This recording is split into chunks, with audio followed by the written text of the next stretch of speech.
live consacré au récapitulatif du dernier épisode de Raw. Comment ça va, vous? Ça fait un moment que je suis sur le chat avec vous, là, vu que voilà, je lance un petit minuteur avant de démarrer, un petit minuteur de 10 minutes. J'ai vu qu'il y avait 2 personnes qui ne connaissaient rien au catch, au moins sur le live aujourd'hui, donc je vais essayer de faire un effort pour être le plus compréhensible possible. Merci beaucoup à Freya The Succubus pour son abonnement. Et on va y aller. Bon, globalement, c'était un épisode de merde, hein, mais ça, je n'ai même plus besoin de le préciser. C'était Raw, c'était, voilà, le 6 de moyenne. 6 de moyenne. Mais j'ai trouvé qu'il y avait quelques éléments positifs. Donc, on va essayer d'insister un peu là-dessus. En fait, la note est un peu trompeuse parce que le début du show et la fin du show étaient particulièrement mauvaises, mais au milieu... J'ai pas envie de dire que c'était bien parce que c'était pas bien. Mais... il y avait des bons éléments, vous allez voir. Globalement, on est sur quelque chose. Merci beaucoup à ShlopFR pour son abonnement. Globalement, on est sur quelque chose Alors, commençons avec le caca de tous les cacas. Merci beaucoup à Kaikwan d'avoir offert un abonnement à quelqu'un. Et nous avons démarré un train de la hype. Vous savez quoi faire. On va commencer avec une petite promo de ces 2 charmants jeunes hommes, Mace et T-Bar, qui font une promo à propos de l'extinction de leur adversaire de ce soir, McIntyre et Braun Strowman. Et après ça, juste tout à fait anecdotique, et après ça nous avons une promo de Drew McIntyre et Braun Strowman qui s'engueulent comme un vieux couple. Parce que je vais pas répéter ce qui s'est passé la semaine dernière, mais globalement... Braun Strowman a aidé Drew McIntyre, on va dire ça comme ça. Drew McIntyre avait un match 2 contre 1 contre Mace et T-Bar et il s'est fait défoncer la gueule et du coup Braun Strowman est venu l'aider. Et là, en l'occurrence, voilà, Drew McIntyre dit... non, c'est d'abord Braun Strowman qui dit à Drew McIntyre que « Dis donc, tu m'as pas remercié !» McIntyre dit ouais, « Pourquoi je t'aurais remercié? Moi, je voulais un match 1 contre 2 et toi, t'es intervenu. » Strowman dit « Oui, mais si t'avais moins de fierté... » Bref, voilà, j'ai écrit... Attends, comment j'ai présenté ça? Voilà, il s'engueule comme un vieux coup parce que McIntyre dit que Strowman se mêle de ce qui ne le regarde pas. Strowman dit que Drew se laisse guider par ses émotions. Mais Strowman va lui prouver qu'il est meilleur que lui en battant T-Bar et Mace à lui tout seul. Merci à Swifty, merci à Cossack pour cette pluie d'abonnements, c'est fantastique.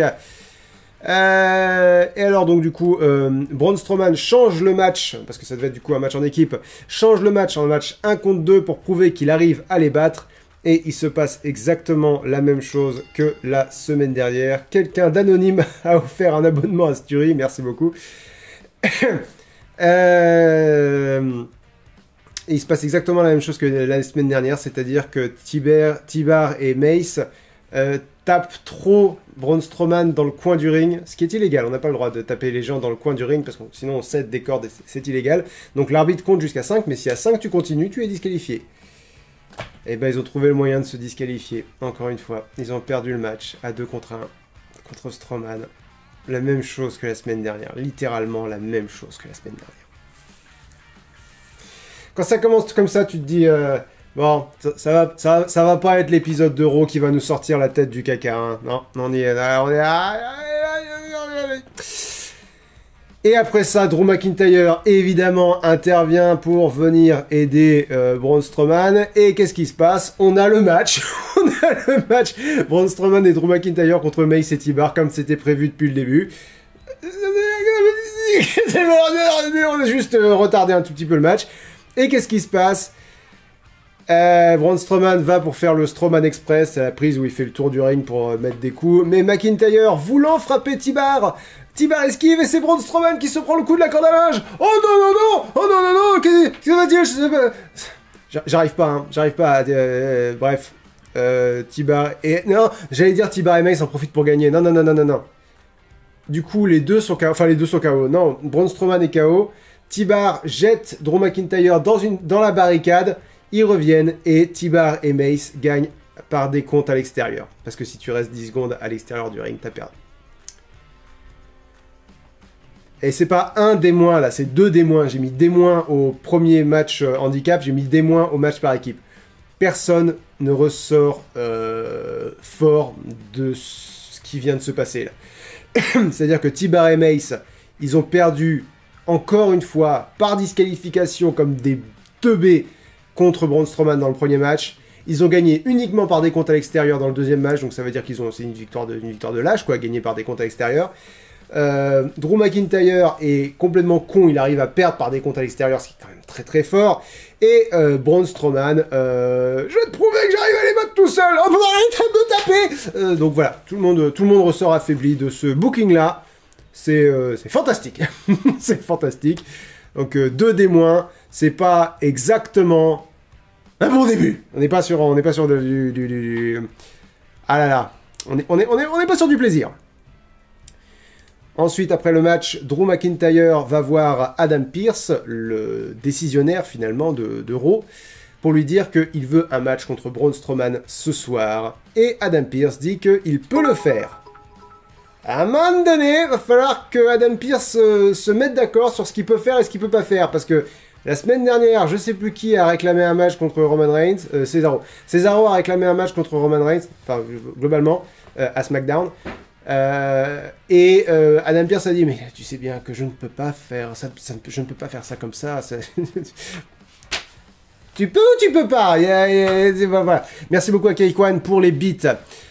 Ensuite, on a votre segment préféré tous les lundis, Miz TV, avec nos hôtes de prestige, The Miz et John Morrison, qui étaient cette fois-ci accompagnés de Elias et Jackson Ryker.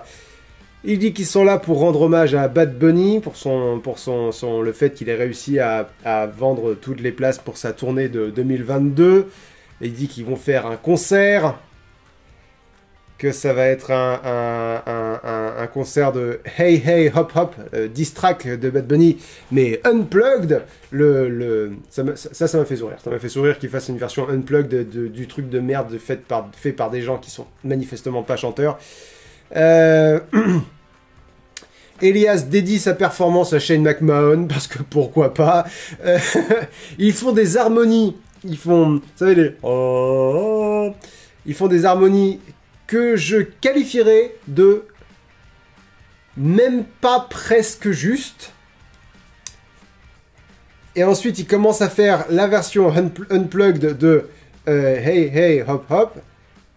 Fort heureusement, ils sont très vite interrompus par notre sauveur Damien Priest, parce que c'était catastrophique. Ils chantaient tous en même temps et Jackson Ryker connaissait à peine les paroles. Enfin, c'était... J'ai mis un C parce que franchement, on était dans la catégorie tellement mauvais que ça en devient bon. C'est-à-dire que ça me faisait sourire parce que c'était... Oh, arrêtez, pitié, arrêtez. Damien Priest arrive, il dit qu'il a un cadeau pour Elias et Jackson Ryker. Merci beaucoup à Orphée 12 pour son abonnement d'une durée de 6 mois. On est sur beaucoup de confiance, merci beaucoup à toi. Donc voilà, Damien Priest arrive en disant qu'il a un cadeau. Il arrive avec le New Day, donc l'équipe composée de Xavier Woods et Kofi Kingston. Xavier Woods qui a une énorme housse de guitare. Et là, ils arrivent en bas, ils ouvrent la housse de guitare et... Oh, j'ai pas d'image, quel dommage. Ils ouvrent la housse de guitare et à l'intérieur, il y a des tomates. Et ils leur jettent des tomates. Mais c'est même pas des tomates pourries, en plus, c'est des vraies tomates. Ça a dû faire super mal. Ils leur jettent les tomates à la gueule, comme ça. Il y a d'ailleurs la première tomate a atteint John Morrison dans les noix.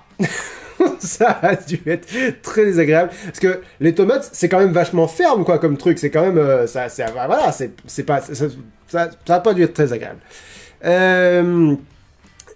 Et donc, il lance le match, n'est-ce pas? The Miz, Elias et Jackson Ryker contre le New Day de Xavier Woods et Kofi Kingston et Damien Priest. J'ai mis C parce que je vous ai dit, je voyais que c'était mauvais, mais moi, ça m'a un peu fait sourire. C'était... Surtout qu'après, ils ont montré des ralentis. J'ai failli mettre une image de The Miz prenant une tomate au ralenti dans la face avec marqué en dessous « Il mérite d'être champion de la WWE ». Et je me dis « Ah, ce genre de blague, ça va 5 minutes. » Bon, le match était pas grand-chose. Le match était très peu... j'ai pris très peu de notes. J'ai dit oui, l'équipe, je comprends pas pourquoi ils ont viré John Morrison, c'est le plus talentueux des 4. Enfin, oui, si, c'est le plus talentueux des 4, je sais pas pourquoi c'est lui qu'ils ont pas mis dans l'équipe. J'ai écrit pendant le match, John Morrison écrase une tomate sur le visage de Kofi Kingston. J'ai écrit Kofi se fait dominer pendant une très grosse portion du match. Hot tag à Damian Priest. Donc hot tag, c'est quand tu passes quand un gentil est sur le point de perdre et qu'il arrive à se hisser à la force de ses poignets jusqu'à son partenaire et hop, et le foule est en délire. Le partenaire a pris le relais.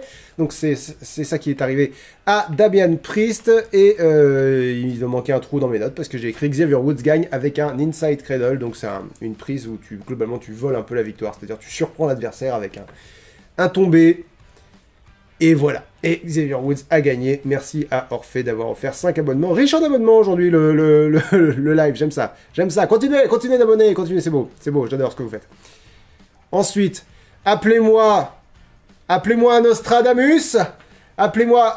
À force de regarder des épisodes d'Euro, tu finis par avoir des dons de préscience et tu finis par voir l'avenir. Est-ce que la semaine dernière, je vous ai pas dit, parce que la semaine dernière, Charlotte Flair a été suspendu pour avoir agressé un arbitre. Est-ce que la semaine dernière, je vous ai pas dit, la semaine prochaine, elle est là, et les commentateurs vont faire « Mais qu'est-ce que Charlotte Flair fait là? Elle est suspendue !»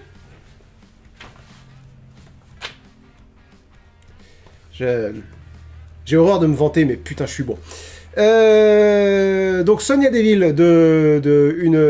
une figure d'autorité de SmackDown, le show de la WWE qui a lieu le vendredi soir et que nous commentons, sur lequel nous revenons le samedi midi. Sonya Deville est à Raw, on ne sait pas trop pourquoi, et elle accueille Charlotte Flair. Voilà. J'ai mis D+ à ce tout petit segment-là parce que... Bon, D parce que... Suspends pas Charlotte Flair si c'est pour la faire revenir la semaine suivante, mais plus parce que ils ont l'air d'avoir envie d'introduire ça dans une histoire qui implique Sonya Deville. J'aime beaucoup Sonya Deville. Donc, allez, vous avez le bénéfice du doute pour l'instant. Et j'ai bien fait de leur accorder le bénéfice du doute parce que le segment suivant, je lui ai mis un B+, meilleur segment de la soirée. Oui. Meilleur segment de la soirée de loin. Je vais lire mes notes parce que c'est un petit peu long. Sonya Deville est sur le ring. Elle appelle Charlotte Flair. Charlotte Flair arrive et elle présente l'arbitre qui... Alors moi j'ai noté Eddie Ringo, mais je crois que c'est Eddie Aringo. Je ne sais plus. Voilà, l'arbitre Eddie... Je pense que c'est Eddie Aringo. Bref, l'arbitre duquel Charlotte a pété la gueule la semaine dernière. Sonya Deville dit que... Ah, on me dit Orengo. Orengo peut-être. Je sais pas, j'ai pas vérifié, j'ai juste Oringo, bon, quelque chose comme ça. Sonya Deville dit qu'Adam Pearce a pris sa décision trop vite, la décision de suspendre Charlotte Flair la semaine dernière, qu'elle aimerait entendre ce que Charlotte Flair a à dire. Charlotte dit qu'elle présente des excuses sincères au management, aux fans et à Eddie Oreo, voilà. C'est relativement subtil parce qu'à aucun moment elle laisse vraiment paraître qu'elle pense pas un mot de ce qu'elle dit, mais c'est évident que ses excuses n'ont une sincérité que d'apparat. Eddie Orengo accepte ses excuses, dit que s'il avait vu l'intervention de Rhea Ripley dans le match de Charlotte Flair de la semaine dernière, elle aurait gagné le match. Sonya Deville dit donc qu'elle annule la suspension de Charlotte Flair. C'est sympa la WWE, hein, parce que t'es suspendu. Ah mais parce que je suis désolé. Bon, t'es plus suspendu, mais attention. Hein. Et que donc ce soir, Charlotte Flair aura un match arbitré par Eddie Orengo. Et Charlotte Flair dit que c'est pas fini. Orengo lui a coûté le match. Elle exige des excuses. Avec un grand sourire. Au moment où Sonya Deville dit oui, on lui a donné une amende de 100 000 $, qu'elle a payé, Charlotte Flair rit dans sa barbe, genre ouais, 100 000 $. C'est un commentaire que j'ai vu sur Reddit. 100 000 $, c'est ce que Ric Flair dépense en alcool qu'il renverse. Moi, ça me fait rire. Bref. Donc voilà, elle sourit. Mais vous voyez, c'est très subtil. C'est très subtil. C'est-à-dire que Charlotte Flair dit pas tout ça, c'est une blague, c'est moi qui commande. Elle le fait comprendre. Donc elle exige des excuses de l'arbitre. Il présente ses excuses. Charlotte Flair dit bon garçon. Quel immense J'adore. Quand Charlotte Flair heel fonctionne extrêmement bien. Elle invite l'arbitre et en plus après, pour ajouter à l'humiliation, elle l'invite à écarter les cordes pour qu'elle sorte du ring. Tout fonctionne très bien. B+ pour ce segment-là, c'est voilà. Charlotte Flair joue son rôle à la perfection, mais Oringo a joué son rôle à la perfection aussi parce qu'il il est très intimidé par, enfin, il a l'air d'être très intimidé par elle. Quand elle a présenté ses excuses, elle a dit « Je suis désolé de t'avoir pété la gueule ». C'est, moi ça me, je trouve que ça fonctionne très bien. Je trouve que tout fonctionne très bien. Et c'est à l'échelle de la WWE, c'était relativement subtil comme façon de présenter le truc. Voilà. Ensuite, Adam Pearce est en coulisses. Ah, j'ai pas pris d'image pour ça. Après ce segment-là, Adam Pearce, donc l'officiel de Raw et de SmackDown, demande à Sonya Deville quand est-ce qu'elle comptait lui parler de ça. Sonya Deville lui dit qu'elle a essayé de le trouver, mais que ça s'est décidé à la dernière minute. Elle lui présente des excuses et Adam Pearce lui dit qu'il accepterait volontiers ses excuses si il les croyait sincères. J'aime bien. J'aime bien parce que je pense qu'on se dirige vers Sonya Deville, général manager de Raw, qui met en avant Charlotte Flair. Les meilleures histoires à la WWE sont celles qui sont très fortement inspirées par la réalité. Et faire de Charlotte Flair la protégée des décisionnaires, ça marche extrêmement bien. Voilà. Donc j'ai mis C+, après le petit segment. Et à ce segment-là, c'est un C- parce que Braun Strowman va voir Adam Pearce, lui dit qu'il n'a pas perdu le match triple menace d'il y a 15 jours. Il y a eu un match Drew McIntyre contre Braun Strowman contre Randy Orton pour déterminer l'aspirant numéro 1 au titre de la WWE. C'est Drew McIntyre qui a gagné ce match, mais en faisant le tomber sur Randy Orton. Donc voilà, Braun Strowman dit qu'il n'a pas perdu le match en question, et il dit qu'il n'a aucun problème à l'idée d'affronter Drew McIntyre ce soir, mais il veut que s'il gagne le match, il soit ajouté dans le match à Backlash, le prochain PPV de la WWE. Parce qu'il y a donc du coup Drew McIntyre affronte le champion de la WWE, Bobby Lashley, à WrestleMania Backlash. Je sais plus quand c'est, mais ça va pas, ça c'est bientôt. Et donc voilà, si Braun Strowman gagne son match contre Drew McIntyre ce soir, il sera dans le match de PPV pour le championnat. La raison pour laquelle c'est un C-, c'est parce que Braun Strowman dit est-ce que tu peux faire ça, ou est-ce que il faut que tu vois avec Sonya Deville d'abord? Il dit bah ils sont collègues, il faut qu'ils voient ensemble, c'est-à-dire que Sonya Deville est pas... J'ai pas aimé le sous-texte là, j'ai pas aimé que Braun Strowman sous-entende que Sonya Deville est en train de démasculer Adam Pearce en prenant le pouvoir à sa place. Ils sont collègues, donc normalement oui, il faut qu'ils prennent ce genre de décision ensemble, oui. J'ai pas aimé. Ensuite, parlant de pas aimer, Sheamus est sur le ring, il rappelle ce qui s'est passé la semaine dernière, donc globalement il a proposé un Open Challenge pour le titre des États-Unis vu qu'il est champion des États-Unis, mais non pardon, il a lancé un Open Challenge contre lui, mais pas pour le titre, parce que normalement, enfin, c'est John Cena qui a lancé la tradition des Open Challenge, c'est-à-dire j'ai un titre, si quelqu'un pense qu'il peut me battre, qu'il vienne, je lance voilà un match pour le titre à quiconque veut m'affronter. Sheamus fait une espèce de parodie de ça en disant n'importe qui peut venir m'affronter, mais je vous préviens, ça sera pas pour le titre. Et la semaine dernière, Humberto Carrillo avait répondu à cet appel et s'était fait démonter la gueule avant même que le match commence. Bon, j'avais déjà mis D+ à l'époque parce que je me suis dit c'est bien qu'on voit Humberto Carrillo, mais si c'est pour qu'il se fasse défoncer la gueule, ça vaut pas le coup. Que là, Sheamus réitère sa proposition, c'est-à-dire si quelqu'un pense qu'il peut se mesurer à moi, vous venez, mais je vous préviens, c'est pas pour le titre. Humberto Carrillo arrive. Je me dis, là j'étais entre, c'est bien de revoir Humberto Carrillo parce que ça veut dire qu'ils veulent raconter une histoire avec lui. Est-ce que j'aurais pas préféré voir de la variété, c'est-à-dire voir un autre catcheur arriver? Et puis finalement j'ai fini par me dire non c'est bien. C'est bien qu'on ait une histoire pour Humberto Carrillo. Il est assez doué, il est très bon sur le ring. On le voit très rarement, donc c'est bien qu'il ait une histoire. Mais là, Sheamus lui redéfonce la gueule avant le début du match. Il me dit, ça va commencer à me saouler très très fort. Mais pendant que Sheamus est en train de parler aux commentateurs en leur disant vous avez vu ce qui arrive quand on essaie de me provoquer, Carrillo revient, Carrillo pète la gueule à Sheamus, et là je me dis ah c'est chouette, il prend l'avance pour le match, et Carrillo se barre avant le début du match. Je comprends ce qu'ils veulent faire. Carrillo prend sa revanche pour la semaine dernière. Sheamus n'a pas attendu le début du match, donc du coup Carrillo n'attend pas le début du match. Le problème c'est que Carrillo est censé être le babyface de l'histoire, c'est-à-dire le gentil de l'histoire. Donc, pour moi, ça aurait été plus logique que Carrillo attende d'avoir un match. Il est venu pour répondre à... Enfin, il est venu pour répondre à un Open Challenge. Non, il est venu pour se venger. Techniquement, il a eu sa vengeance, c'est pour ça que je suis sur un plus. Mais il y avait cette frustration de... Il aurait dû y avoir un match, là. Je pense qu'il aurait dû y avoir un match. Donc je suis un peu frustré, mais ça fait du bien de voir Carrillo un peu sur le ring. Enfin, ouais, ça fait du bien de voir Carrillo à la télé de temps en temps. Ensuite, Lashley, là, notre champion de la WWE, il n'était pas là la semaine dernière, mais il est là cette semaine. On lui demande ce qu'il pense du fait que Braun Strowman pourrait être ajouté au match de championnat à WrestleMania Backlash. Et MVP, le porte-parole de Lashley, répond à sa place. Il répond qu'il préfère traiter avec les faits plutôt qu'avec les hypothèses. D'accord. Ensuite, on a une interview de Rhea Ripley. Une interview de Rhea Ripley qui dit que... Alors, pour ceux qui disaient, ouais, Rhea Ripley, elle va pas rester heel longtemps maintenant qu'elle est en rivalité avec Charlotte Flair. Heel, ça veut dire méchant. Heel, ça veut dire du côté que les fans sont censés huer.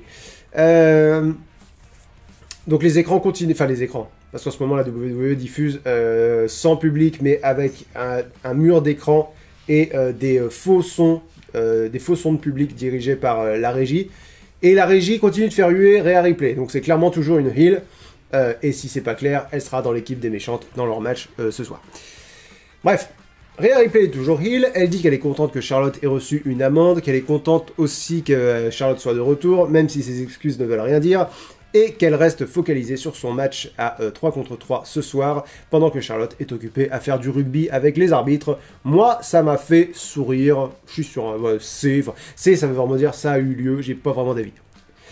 Parlant de ça a eu lieu, j'ai pas vraiment d'avis. Lashley est sur le ring, Bobby Lashley, champion de la WWE, est sur le ring avec MVP. Il dit que ça a été bon de gagner le titre de Drew McIntyre à WrestleMania. Enfin non, que ça a été bon de battre Drew McIntyre à WrestleMania. Il dit que Drew est comme un chewing-gum sous sa semelle, il peut pas s'en débarrasser, il va devoir encore l'affronter à WrestleMania Backlash. Et en plus, comme si ça suffisait pas, ça peut devenir un match triple menace, un match à 3 catcheurs. MVP dit que ce genre d'affaire ne peut être conclu sans l'accord du champion de la WWE, et que c'est pas normal que le fait qu'on lui ait pas demandé son opinion, c'est de l'irrespect pur et simple. Il rappelle donc les règles, c'est-à-dire que Bobby Lashley peut perdre son titre sans être impliqué dans la fin du match. Si Braun Strowman, dans le match à 3 à WrestleMania Backlash, si Braun Strowman fait le tomber sur Drew McIntyre, il devient champion de la WWE alors que Bobby Lashley n'a pas perdu.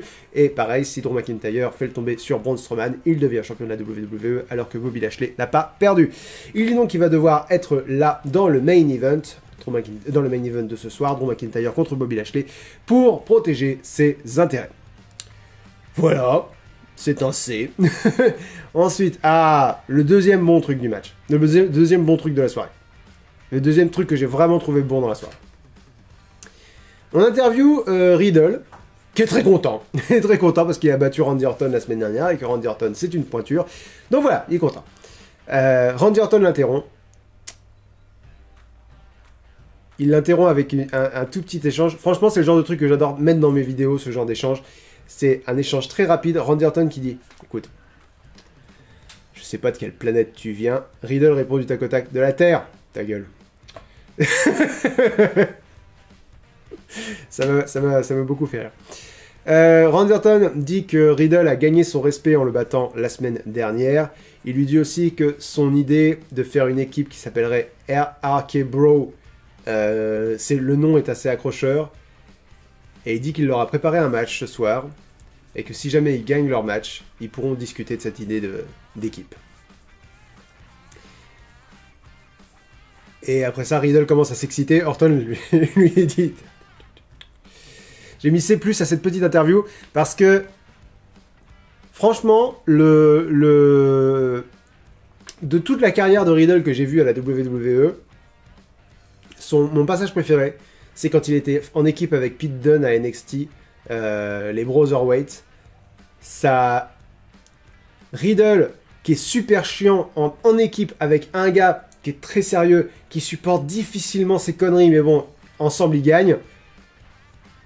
Pour moi, c'est ce qui marche le mieux. Pour moi, c'est la meilleure utilisation que j'ai vue de Riddle à la WWE. Qu'ils essayent de reproduire cette alchimie sur le roster principal avec Randy Orton. Je pense que ça peut être une très bonne idée. J'attends de voir, mais je pense que ça peut être une très bonne idée. Ensuite, alors, je suis pas très honnête parce que j'ai mis D+ à ce segment et il m'a plu beaucoup plus que ce que j'aurais voulu. Si vous me suivez depuis plusieurs semaines, vous savez, j'ai un énorme problème avec la division par équipe féminine de la WWE. Ils sont... Ils la mettent en scène très très mal, et il y a des catcheuses très douées dans cette division qui mériteraient d'être bookées beaucoup mieux, je dirais. En l'occurrence, Nia Jax, Shayna Baszler et Reginald sont en coulisses. Reginald qui est sommelier de sa profession et de son état, c'est ça le mot que je cherche.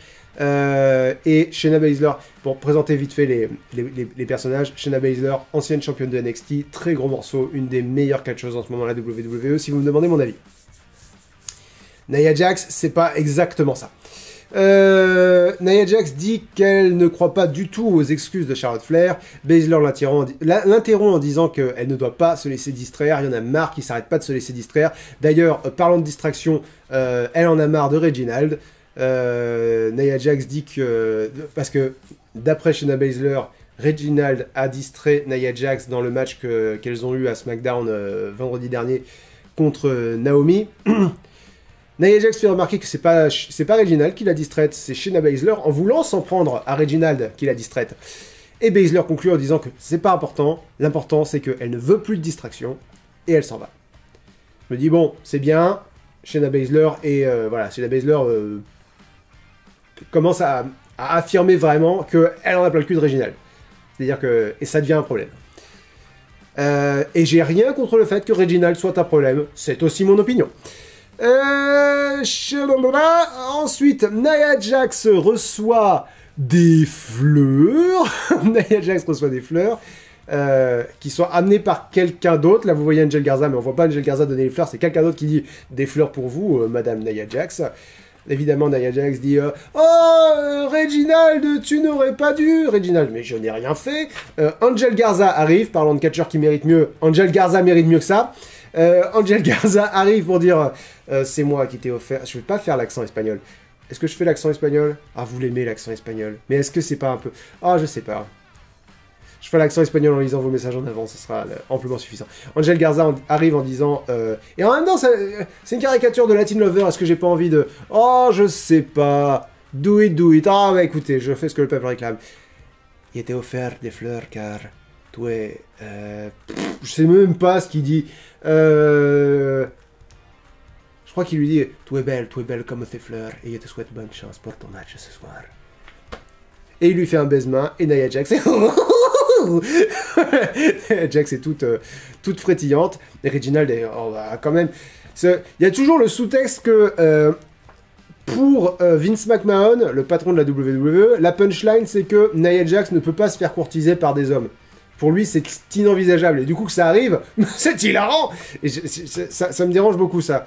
Mais ce qui me dérange beaucoup moins, c'est que, d'une part, Reginald joue très bien ce rôle-là. Angel Garza, il drague absolument tout le monde, donc du coup, ça n'a absolument aucune valeur qu'il drague qui que ce soit. Et ce qui m'a beaucoup fait rire, c'est juste après, Nia Jax commence à marcher. Elle voit Mandy Rose et Dana Brooke, contre lesquels elle est en rivalité depuis que le monde est monde. Et sans prévenir, mais vraiment, on découvre Dana Brooke et Mandy Rose à ce moment-là.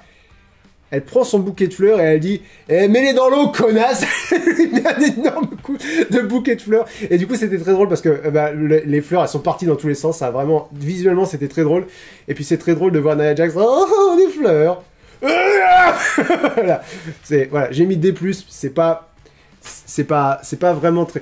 C'est un D au niveau des idées, mais très très plus au niveau du ressenti, ça m'a fait rire beaucoup plus que ce que j'aurais voulu.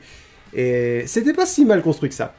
C'était très mal mis en scène dans le sens où on vient livrer des fleurs à Nia Jax, juste le temps de créer le quiproquo, puis Angel Garza arrive juste derrière. Pourquoi est-ce que c'est pas lui qui lui a donné les fleurs? Ça n'a aucun sens.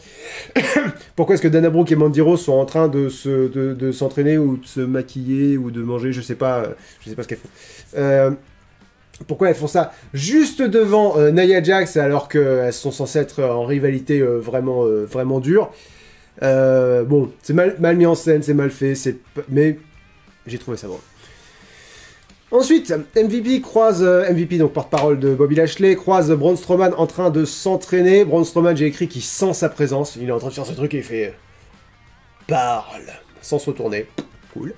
MVP dit que Lashley n'apprécie pas la façon dont Braun essaie de s'introduire dans le match. Strowman dit que si Lashley a un problème, il doit venir lui en parler en face, et que puisque MVP aime tant que ça transmettre des messages, il lui dit de passer le message que quand Braun aura battu McIntyre ce soir, ils ne pourront rien faire pour l'empêcher de sortir de WrestleMania Backlash avec le titre. C'est plus parce que c'était un petit peu cool. Ensuite, nous avons eu le fameux match RK Bro contre Shelton Benjamin et Cedric Alexander, anciennement du Hurt Business.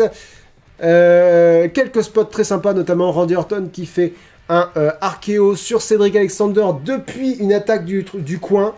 C'était très bien timé, c'était vraiment cool. J'adore le RKO, enfin le cutter du coup. C'est une prise qui est très impressionnante quand elle est bien timée. Et puis c'est possible de la timer. C'est un peu comme le Claymore de Drew McIntyre, ça sort de nulle part et c'est très convaincant quoi. Donc voilà, Orton surprend Cedric Alexander avec un RKO et alors qu'il allait faire son assisted DDT sur Shelton Benjamin, Riddle l'invite à lui passer le tag. Orton passe le tag, fait son DDT. Riddle enchaîne avec son Floating Bro, donc une de ses prises depuis le coin. Et Riddle et Orton gagnent le match. Et après le match, Riddle veut célébrer la victoire avec Randy Orton, mais Randy Orton quitte le ring. Mais en quittant le ring, il sourit. Il est...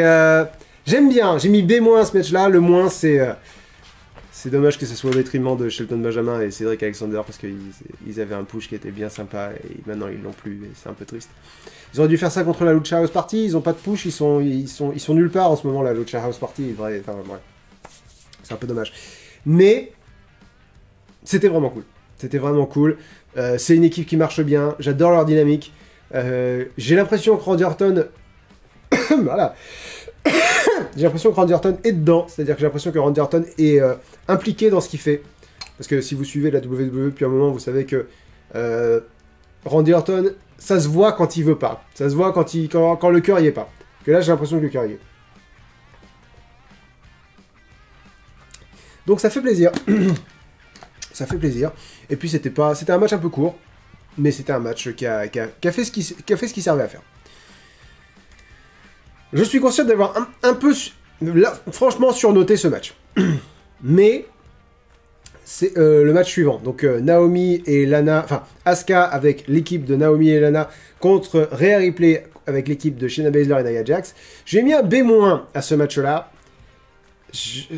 C'est sans doute vraiment très généreux, mais ça reflète beaucoup de soulagement. On va dire ça comme ça.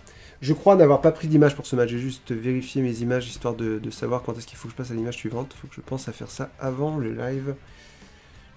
Excusez-moi. Hop. Ici les images. Allez! Un petit bug, voilà. Ouais, c'est ça. J'ai pas d'image pour le match, donc je vais vous en parler, mais sans vous montrer d'image. Vu les forces en présence, ça peut aller dans un sens comme dans un autre. C'est-à-dire que les 2 tiers des catcheuses sur le ring sont très talentueuses. Donc, si elles ont l'occasion de montrer ce qu'elles savent faire, ça peut être très bien. Et pendant pas mal de temps, elles ont eu l'occasion de montrer ce qu'elles savent faire. Notamment, il y a eu un très bon échange entre Asuka et Shayna Baszler, qui était assez cool. Shayna Baszler et Rhea Ripley dans la même équipe. Oui, c'est quelque chose que je veux, c'est quelque chose que je veux très très fort. Mais il y a eu un moment chiant dans le match, mais c'était presque obligé. Tu peux pas avoir un match avec Nia Jax et Shayna Baszler sans qu'il y ait une distraction débile. En l'occurrence, Dana Brooke et Mandy Rose sont arrivés avec un seau d'eau, la fameuse eau pour les fleurs de Nia Jax. Elles ont lancé le seau d'eau sur Shayna Baszler. Et Nia Jax qui est venue voir, genre, hey, vous faites pas ça! Elle a fait semblant de glisser sur l'eau, et du coup, Dana Brooke et Mandy Rose ont fait. Elle a glissé. Bon, bah, écoutez, c'était con, c'était ce que c'était. C'est ça le moins. C'est ça le moins, c'est que. Ils sont obligés de faire ce genre de truc. Bon, parce qu'ils le font toutes les semaines. Voilà. De toute façon, on va pas s'en débarrasser, donc autant l'ignorer paisiblement. Voilà. Et alors, j'ai pris des notes à un moment donné, j'ai écrit Rhea Ripley fait un Riptide à sa prise de finition sur Naomi, sans se rendre compte que Naomi a passé le tag à Lana, Lana qui est de loin la moins bonne des 6 là.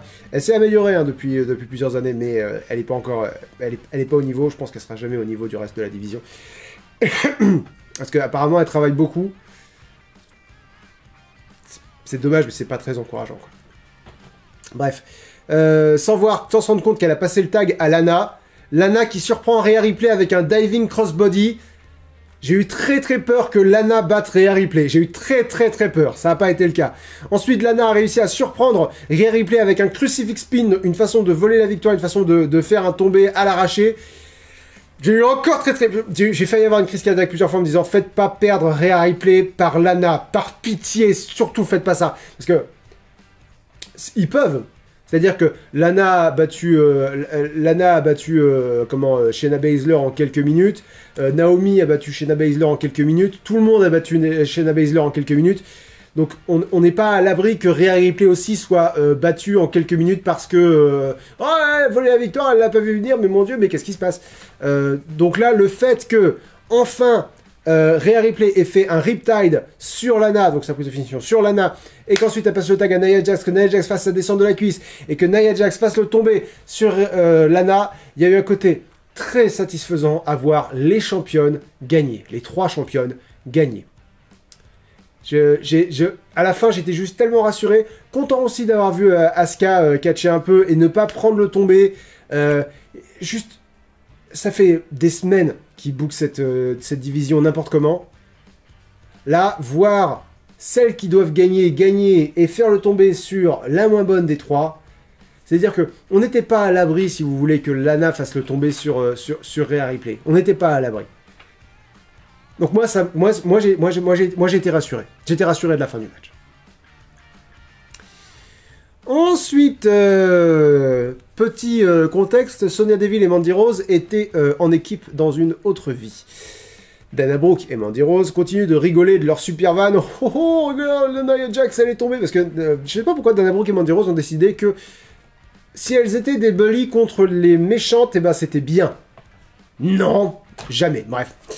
Sonya Deville arrive et les sermonne en disant que alors non seulement vous humiliez des consoeurs, mais en plus vous ricanez de ça en coulisses. Et elle ajoute qu'elle n'est pas vraiment surprise parce que Mandy a toujours eu des goûts douteux. De la continuité! Oh! Ça faisait longtemps! Ça faisait longtemps qu'on n'avait pas eu... vous savez, parce que Mandy Rose l'histoire de Mandy Rose et Sonya Deville s'est terminée quand Mandy Rose est plus ou moins tombée amoureuse d'un gars qui était très amoureux d'elle, qui s'appelle Otis, qui est un catcheur qui est plus comique qu'autre chose, c'est-à-dire qu'il est très gros et il fait « Oh yeah !» et puis il se frotte le ventre. Bref, je crois que personne n'a jamais mieux décrit Otis. Sonya Deville a tout fait pour ruiner leur couple avant même qu'il n'existe, et ça a du coup brisé l'amitié entre Mandy Rose et Sonya Deville. Bref, un peu de continuité, ça fait toujours du bien. Mandy Rose, et Sonya Deville ajoute qu'elle a planifié un match entre Charlotte Flair et Mandy Rose ce soir. Ensuite, nous avons eu... Oh, putain de merde. J'ai mis un C à ce segment, Alexa's Playground, parce que... Pourquoi? Parce qu'on est entre... excusez-moi, je cherche juste où est Alexa Bliss dans mes notes. Ah si, elle est là, c'est bon. Ouais, j'ai pas pensé à dire un truc. La semaine dernière, ils ont montré que Lily, la poupée maléfique, faisait partie de la vie d'Alexa Bliss depuis sa plus tendre enfance, en montrant des photos de l'enfance d'Alexa Bliss avec la poupée à ses côtés. Donc évidemment, la poupée photoshopée dans des vieilles images d'Alexa Bliss. Lily, elle porte du merchandising Alexa Bliss depuis l'enfance d'Alexa Bliss. Il me semble que j'ai pas évoqué ce petit détail la semaine dernière. Bref. Alexa Bliss dit qu'on peut tous avoir une Lily si on veut. Lily, qui est une poupée maléfique qui lui donne des pouvoirs maléfiques. Elle nous invite à regarder dans ses yeux, à penser à des trucs sombres et à des trucs tordus, et à dire Lily 3 fois. Ils enchaînent tous les clichés du cinéma d'horreur. Parlant de ça, ensuite elle veut qu'on imagine quelque chose de paisible, d'inspiré, d'expiré. Et là, un screamer de Lily. J'ai si peur. Alexa Bliss dit qu'il est temps de laisser Lily s'amuser avec le reste de la WWE. Et je pense qu'elle démarre une catchphrase. Elle dit quoi qu'il se passe, ne me blâmez pas. Lily made me do it. C'est Lily qui m'a demandé de le faire. J'aime beaucoup la catchphrase Lily made me do it. Si ça doit être une catchphrase, franchement j'aime bien. C'est pour ça que je suis sur un C. C'est parce que le screamer était à chier, la catchphrase est bien. On est sur un équilibre. Juste, il est temps qu'Alexa Bliss fasse quelque chose, quoi. Parce qu'au bout d'un moment, ça va... En fait, ils ont pris tout ce qui était un peu générique dans le Firefly Funhouse, ils ont viré tout ce qui était fun, ils ont viré les allusions de Bray Wyatt à son passé, les allusions de Vince McMahon en marionnette de diable, ils ont viré le Muscleman Dance qui était complètement hallucinogène, enfin qui était très très bien, toute cette espèce d'ambiance qui était à la fois effrayante et bizarre. Ben, ils ont viré tout ce qui est bizarre, ils se sont dit on va mettre tous les clichés de films d'horreur sur Alexa Bliss, et puis elle va... Bref, je suis pas enthousiaste vis-à-vis d'Alexa Bliss, je ne vous le cache pas au cas où c'était pas clair.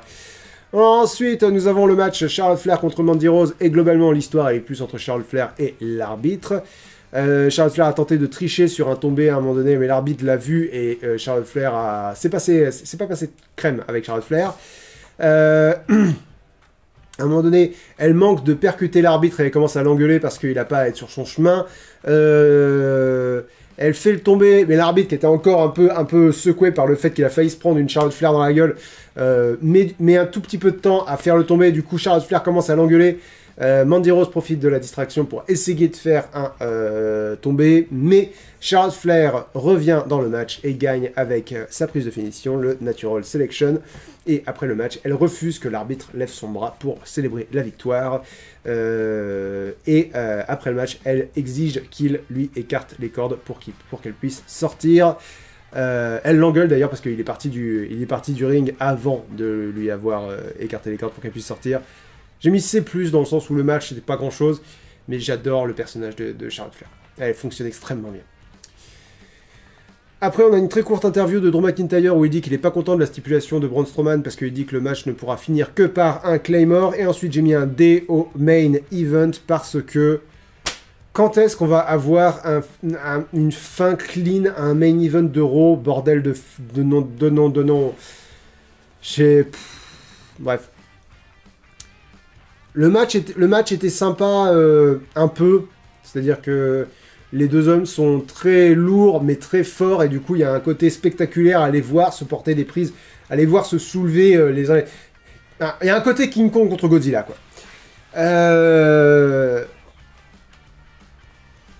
Au milieu du match, Bobby Lashley et MVP arrivent. Pourquoi ils sont pas arrivés au début du match alors qu'ils ont dit qu'ils allaient être là, je ne sais pas. Bref, au milieu du match, MVP et Bobby Lashley arrivent, s'assoient à la table des commentateurs pour regarder le match. Et qu'est-ce que j'ai écrit à un moment donné, MVP dit à Drew McIntyre, vas-y, là tu le finis, parce qu'il est hors de question que le match à WrestleMania Backlash soit un triple menace, donc là tu le finis, là tu gagnes le match. Pourquoi est-ce qu'ils sont pas juste intervenus pour provoquer une disqualification et du coup, voilà, le match serait pas un triple menace avec... Bref. Non, ils voulaient que Drew McIntyre gagne. À un moment donné, Braun Strowman allait partir pour faire son Running Power Slam, sa prise de finition, mais MVP monte sur les abords du ring pour distraire l'arbitre Bobby Lashley monte sur les abords du ring pour distraire l'arbitre pendant que MVP aide Drew McIntyre à se sortir du Running Power Slam. Drew McIntyre qui ne réagit pas en disant « Non mais MVP tu m'aides pas, j'ai pas besoin de ton aide, c'est pas bien ce que tu fais. » Et à la fin du match, et là j'ai pas compris, Mace et T-Bar interviennent pour distraire Drew McIntyre et du coup Braun Strowman gagne avec un Running Power Slam. Et du coup, après le match, Drew McIntyre et Braun Strowman se regardent et puis ils regardent Bobby Lashley et puis ils pointent Bobby Lashley du doigt en disant « Ouais, voilà, on est peut-être tous les deux dans le match, mais on va te battre. » Pourquoi est-ce qu'ils sont pas en colère l'un contre l'autre? Pourquoi est-ce que Drew McIntyre... Pourquoi est-ce que Strowman n'est pas en colère contre MVP et Lashley d'avoir essayer de truquer le match? Pourquoi Drew McIntyre n'est pas en colère contre Mace et T-Bar? Pourquoi Drew McIntyre... Ça a l'air de convenir beaucoup trop à Drew McIntyre, c'est pas normal. Qu'est-ce que Mace et T-Bar viennent foutre là-dedans? Et puis j'aimerais bien avoir un match qui se termine de façon clean à Raw un jour, dans le main event. Ce serait vraiment super. Donc voilà, je vous ai dit, il y a des trucs bons au milieu, mais le début et la fin de cet épisode étaient relativement mauvais. D'où une note relativement basse. Et toujours pas de Bray Wyatt, donc toujours pas de Fiend. Pour ceux qui disaient ouais, ça va être un nouveau départ, effectivement ça a été un nouveau départ. Il est parti. Toujours pas d'AJ Styles et Omos, nos actuels champions par équipe. Apparemment c'est parce que Omos est blessé. Auquel cas j'ai envie de dire, faites catcher AJ Styles avec Omos sur le côté. Ce que vous faisiez avant. Ou alors faites des interviews. Pas besoin de catcher pour faire des interviews. Rappelez-nous qui sont les champions, quoi. Pas de Viking Raiders non plus, alors qu'ils sont revenus il y a 2 semaines. Bref, c'est pas l'épisode qui a sauvé Raw. On l'attend encore, cet épisode. Globalement, c'était pas très bon. Swifty me dit, salut Lynx, que penses-tu de McIntyre en ce moment? Il est chiant. Perso, je trouve que ma hype avant WrestleMania que j'avais pour McIntyre et pour Lashley est en train de tomber aux oubliettes. Je suis saoulé de toutes ces incohérences. Quel est ton avis? Je me suis surpris à trouver Drew McIntyre très chiant dans le main event. Et s'il y a un avis que j'avais pas sur Drew McIntyre, c'est qu'il était chiant. C'est-à-dire que même quand je me disais il devrait arrêter de gagner, je me disais oui, quand même il est cool. Et là, c'est-à-dire que j'ai l'impression que Strowman et Lashley ont baissé Drew McIntyre à son niveau, alors qu'avant, c'était vraiment Bobby Lashley était amené au niveau de Drew McIntyre. Parce qu'il y avait le Hurt Business, parce qu'il y avait Shelton Benjamin et Cedric Alexander. Qu'est-ce qu'il y a, mon cœur? Il y a une queue d'orvée sur la terrasse, j'espère que c'est pas ça que la troupe va ramener tout à l'heure dans la maison. C'est dégueulasse. Chatplay YouTube me dit je vais certainement mettre mon esprit de côté pour éviter de me faire du mal pour regarder Raw. Lily et Bliss n'est certainement pas une bonne idée, on tourne trop en rond. S'ils savent pas où ils vont, ils bookent semaine après semaine, ils improvisent. Donc j'arrive, là ils se sont dit, on va faire un screamer. Oh, c'est un truc de film d'horreur, ça marche bien.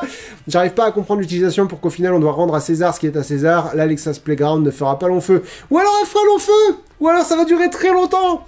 Alex Wolf 59 me dit bonjour Lynx, bon Raw, j'aurais un seul mot à dire, tomate. Sinon j'ai une petite idée par rapport au booking de Jax. Attention, je vais tenter être clair. T'as oublié un mot en disant que t'allais tenter d'être clair. Smiley facétieux. Jax est dans un angle de romance entre Reginald et Garza. Mais imaginons, WrestleMania Backlash, on apprend que finalement, Shayna Baszler est attirée par Jax. Car Shayna est bi dans la vraie vie. Dans la tête de Vince, ce serait marrant, ça ferait parler, mais dans le bon sens. Ça, je sais pas. Suis-je fou? Peut-être Messero, donc. Déjà, l'alignement sexuel de Shayna Baszler dans la vraie vie n'entre pas du tout en ligne de compte, si je peux me permettre. Ensuite, ce serait une autre compagnie, je te dirais que c'est une bonne idée. La WWE est totalement incapable de faire une histoire qui tourne autour de l'homosexualité ou de la bisexualité sans que ça soit de mauvais goût ou pour choquer ou l'angle qu'ils ont fait il y a 2 ans avec Bobby Lashley et Lana. Oh ciel, mon mari de merde là. Donc franchement, ce serait une bonne idée. Ce serait même une très bonne idée.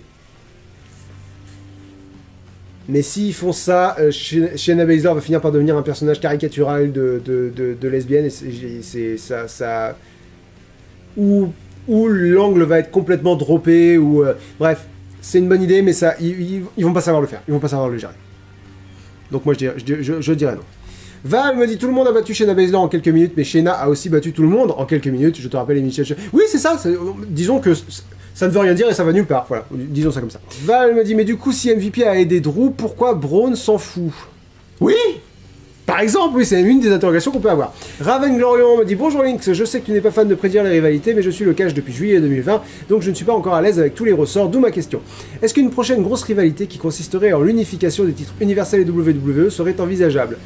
Envisageable, oui, mais pour moi ça serait dommage parce qu'ils ont beaucoup de catcheurs. Je finis ton message d'abord. D'un côté, ça redonnerait de l'intérêt à Raw, et de l'autre, ça donnerait plus de puissance à Reigns si on lui donne les 2 titres, car je trouve pas assez invincible. Pour moi, il est invincible bien comme il faut. Il en faut pas plus.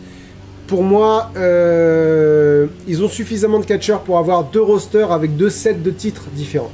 Ce qu'il faudrait faire et qu'ils vont faire, c'est que à Survivor Series, traditionnellement, il y a souvent des matchs champion contre champion, et il faut que Roman Reigns batte le champion de la WWE, et qu'il continue de faire ça, qu'il continue de rappeler que Reigns est le champion et le meilleur champion des deux. Mais unifier le titre, ça va appauvrir